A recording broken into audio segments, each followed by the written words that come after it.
Morning dear students. Last class में हम लोग ने चैप्टर थर्ड मैट्रिसेस का एलिमेंट्री ऑपरेशन सीखा। आज से हम नया चैप्टर स्टार्ट करेंगे, चैप्टर फोर डिटर्मिनेंट्स।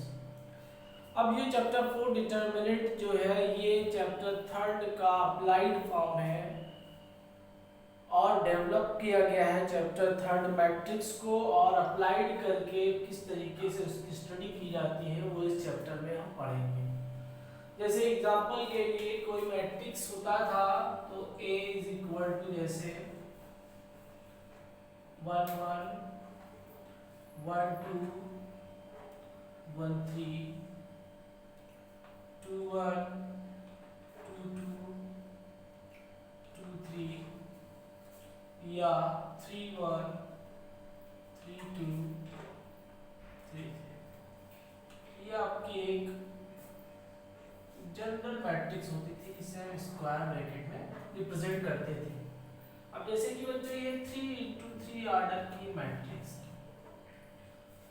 सबसे पहले एक चीज हम लोग ये जानते हैं कि डिटर्मिनेंट ऑफ द मैट्रिक्स जो होगा वो हमेशा स्क्वायर मैट्रिक्स पे ही एप्लीकेबल होगा, यानी कि जिन मैट्रिसेस के रो और कॉलम इक्वल होंगे उन्हीं के ऊपर determinant of the matrix applicable होता है। अब डिटर्मिनेंट ऑफ द मैट्रिक्स को या तो इस तरीके से लिखते हैं या तो इस तरीके से लिखते हैं, दोनों का मतलब होता है डिटर्मिनेंट। अब डिटर्मिनेंट ऑफ द मैट्रिक्स जो होता है, जैसे ये एक पर्टिकुलर मैट्रिक्स है, इसका डिटर्मिनेंट जो है वो ये इस तरीके से रिप्रेजेंट किया जाता है। ये तो आपका होगा कि डिटर्मिनेंट ऑफ द मैट्रिक्स को हम किस तरीके से रिप्रेजेंट करते हैं। अब डिटर्मिनेंट ऑफ द मैट्रिक्स के बाद आपका आता है कि मैट्रिक्स को हम इवैल्यूएट करते हैं। देखिए दोनों में डिफरेंस समझ लीजिए, ये मैट्रिक्स है, ये डिटर्मिनेंट ऑफ द मैट्रिक्स है। इसमें जो ब्रैकेट लगाया जा रहा है ये स्क्वायर ब्रैकेट है और इसमें एक सीधी सीधी लाइन खींची जाती है, जैसे एब्सोल्यूट वैल्यू निकालने के लिए आप खींचते थे तो ये उसी तरीके से सीधी सीधी लाइन खींची जाती है। ये डिटर्मिनेंट ऑफ द मैट्रिक्स होता है। अब डिटर्मिनेंट ऑफ द मैट्रिक्स जैसे मान लीजिए इवैल्यूएशन कैसे करते हैं हम लोग, evaluation of determinant of matrices. Matrices का डिटर्मिनेंट कैसे हम इवैल्यूएट करते हैं।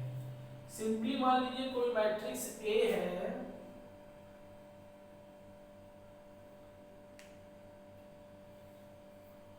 One into one. अगर मैट्रिक्स आपका 1 × 1 ऑर्डर का है तो इसका डिटर्मिनेंट जो होगा सिंपली डिटर्मिनेंट ऑफ A जो है वो वही वैल्यू हो जाएगी, जो भी वैल्यू दी होगी बस उसका ब्रैकेट जो है वो हट जाएगा। ऐसे ही अगर आपका मैट्रिक्स 2 × 2 ऑर्डर का है, जैसे मान लीजिए A11 A12 A21 A22, ये आपका 2 × 2 ऑर्डर का मैट्रिक्स। तो इसमें क्या होगा, आपका इसका डिटर्मिनेंट जो होगा, जैसे ये आपका हो जाएगा,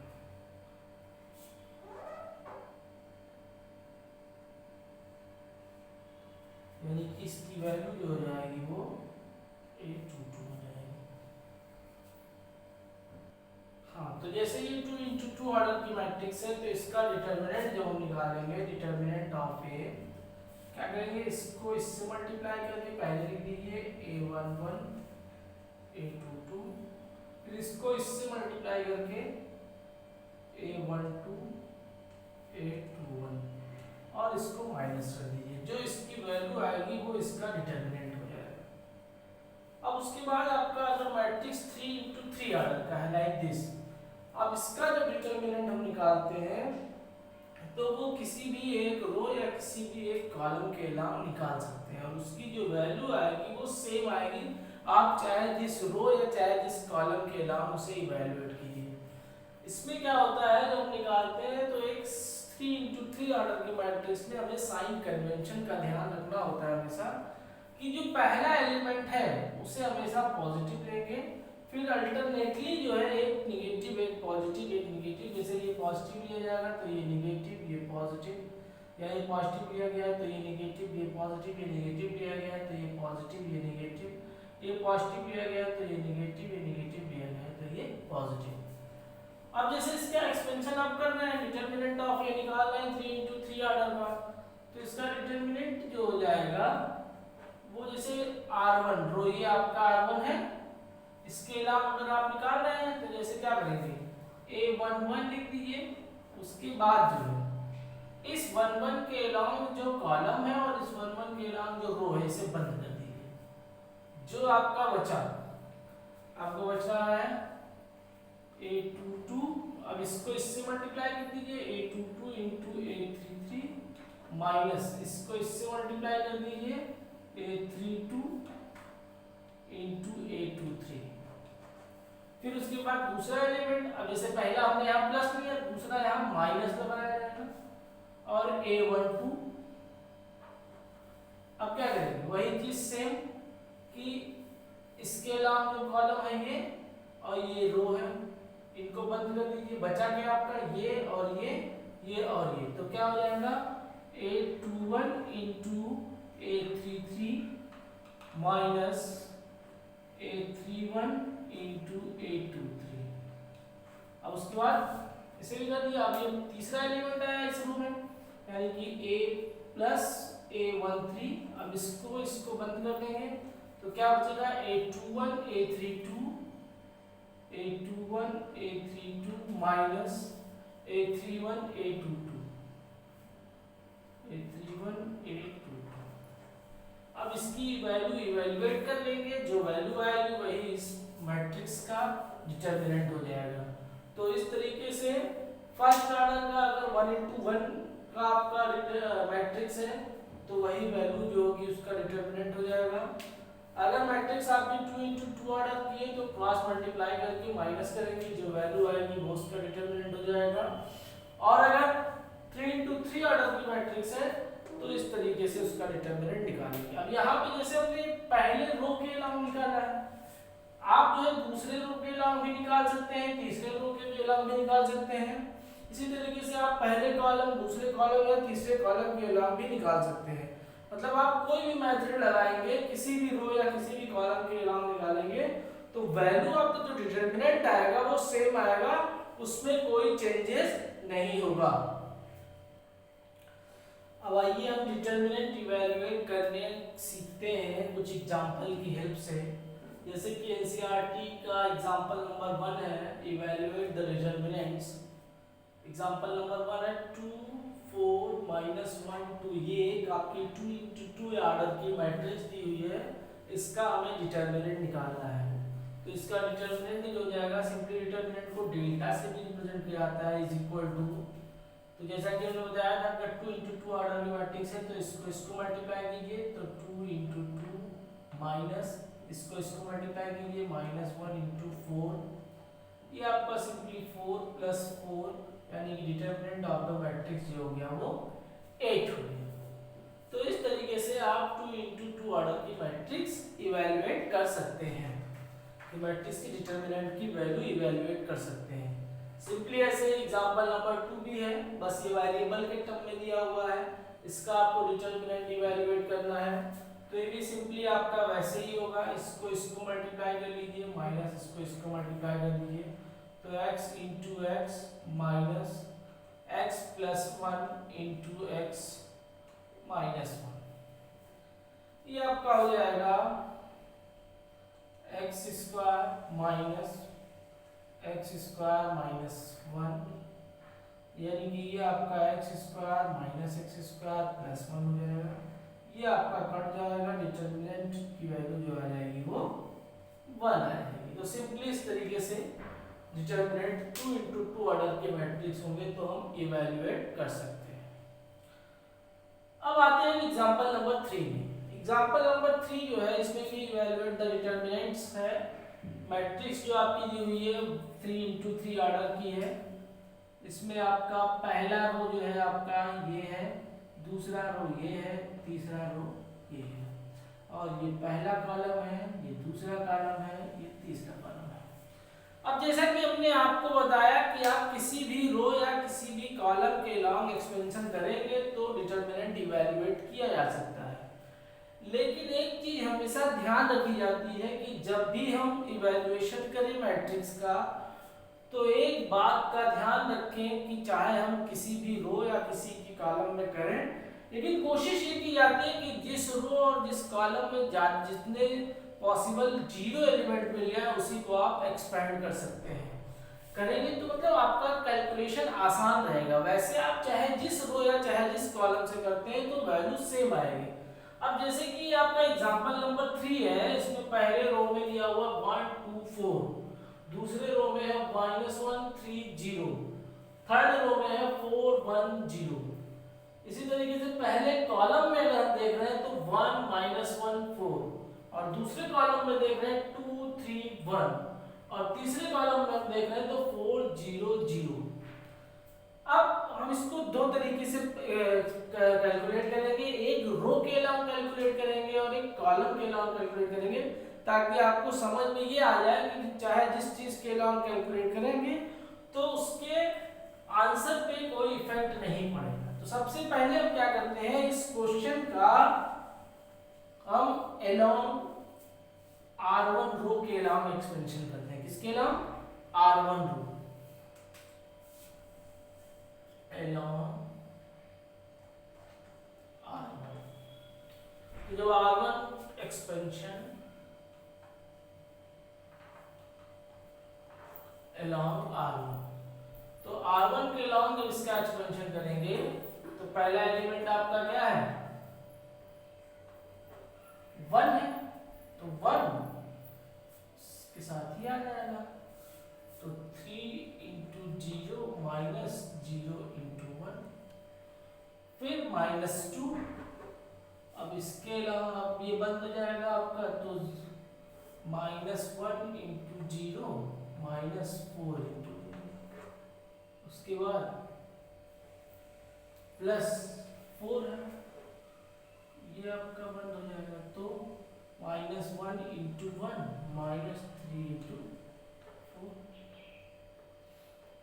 अब जो हम करेंगे इसको, तो ये 1 इंटू 0 -2 इंटू 0 +4, ये आपका हो जाएगा -1 -12, यानी कि 4 इंटू -30, यानी कि डिटर्मिनेंट इसका जो आ जाएगा -52।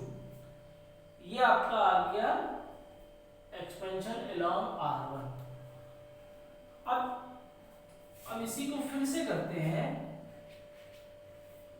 एक्सपेंशन। इस बार हम करेंगे एक्सपेंशन अलोंग, जैसा कि अभी हमने बताया कि हम कोशिश करेंगे कि जिस रो और कॉलम में मैक्सिमम जीरोस मिल जाए। तो हम यहाँ पे क्या देख रहे हैं कि थर्ड कॉलम जो दिख रहा है, इसमें इस third column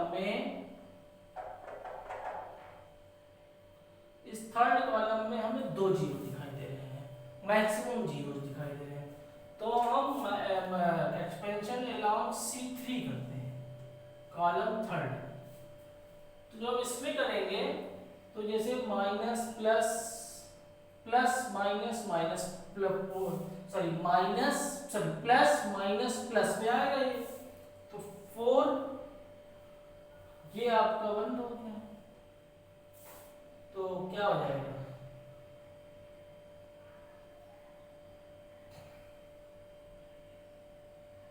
-1 into 1 -4 into 3 minus. अब उसके बाद देखिए जीरो है, फिर जीरो है, मतलब जीरो जीरो से मल्टीप्लाई करेंगे नेक्स्ट टर्म को तो वो जीरो ही तो आ जाएगा। तो इसका मतलब इसको लिखने की जरूरत नहीं है, लेकिन फिर भी आप यहाँ समझने के लिए एक बार मैं लिख दे रहा हूँ। इसे जीरो लिया आपने, तो जीरो के अलावा ये बंद हो जाएगा आपका, तो 1 इंटू 1 -2 इंटू 4, फिर +0। अब इसके अलावा आपका 3 इंटू 1 -1 इंटू 2। अब यहाँ पे गौर कीजिए कि ये तो आपका -13 आ गया, और ये 0 से कुछ भी मल्टीप्लाई करेंगे तो क्या आएगा, 0 आएगा। ऐसे ये भी 0 से कुछ भी मल्टीप्लाई करेंगे तो क्या आएगा, 0 आएगा। तो इस टर्म को फिर लिखने की जरूरत ही नहीं रह जाएगी, सिर्फ इतना ही हमें सॉल्व करना है। यानी कि इसका जो डिटरमिनेंट की वैल्यू आ जाएगी वो -52 डायरेक्ट आ जाएगी। तो इसीलिए बच्चों जब भी हम डिटरमिनेंट को इवैल्यूएट करेंगे तो कोशिश हमारी यही होगी कि उस रो या उस कॉलम के अलावा एक्सपेंशन किया जाए जिसमें मैक्सिमम जीरोस आ रहे हों। ओके, तो ये आपका हो गया एग्जांपल नंबर 3। तो अब हम लोग आते हैं नेक्स्ट एग्जांपल नंबर 4 पे। ये एग्जांपल नंबर 4 जो है ट्रिग्नोमेट्रिक आइडेंटिटी के ऊपर दिया हुआ है। अब इस मैट्रिक्स में क्या खासियत है हम देखते हैं। ये मैट्रिक्स जो है एक 3x3 ऑर्डर की स्क्वायर मैट्रिक्स है। दूसरी चीज इसमें ट्रिग्नोमेट्रिक आइडेंटिटी इस्तेमाल किया गया है। और तीसरी सबसे इंपॉर्टेंट चीज जो है इसमें कि वो आप देख रहे हैं कि एक डायगोनल के जो एलिमेंट है, जो डायगोनल आपका right to left to right move कर रहा है, उस डायगोनल के जो एलिमेंट है वो सब 0 है। तो आगे आप पढ़ेंगे एक प्रॉपर्टी होती है कि जिस डायगोनल जिस डिटरमिनेंट के या जिस मैट्रिक्स के डायगोनल एलिमेंट 0 होते हैं उसकी वैल्यू 0 आती है। फिलहाल इसको हम यहाँ आपको इवैल्यूएट करके दिखाएंगे कि इसकी वैल्यू क्या आ रही है। अब चूंकि इसमें जो है तीनों कॉलम या तीनों रो में देखें तो एक एक 0 आ रहा है, तो मैक्सिमम नंबर ऑफ 0 एलिमेंट जो है वो एक ही है। तो इसको हम किसी भी रो या किसी भी कॉलम के अलावा एक्सपेंड कर देते हैं। तो हम इसका एक्सपेंशन जो है R1 के अलावा करते हैं। तो डिटरमिनेंट इज इक्वल टू आपका हो जाएगा 0 इंटू, ये आपका बंद हो गया 0 इंटू 0 यानी कि 0 हो जाएगा, sine beta into sine beta तो minus sine beta into sine beta,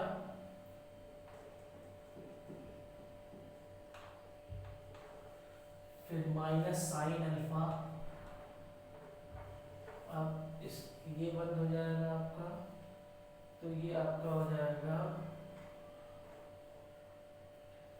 minus sine alpha into 0 minus sine beta cos alpha plus ये आपका हो जाएगा माइनस कॉस अल्फा, ये आपका बंद होगा। तो इसको मल्टीप्लाई करेंगे तो ये minus minus plus sine alpha sine beta हो जाएगा,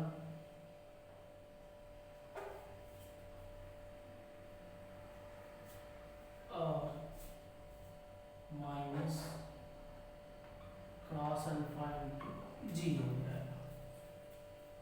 अब 0 इंटू ये minus minus plus sine square beta minus sine alpha, ये हट जाएगा, ये बचेगा आपका minus sine beta cos alpha plus क्या ये माइनस हो जाएगा आपका कॉस अल्फा और साइन अल्फा साइन बीटा, ये 0 हट जाएगा आपका।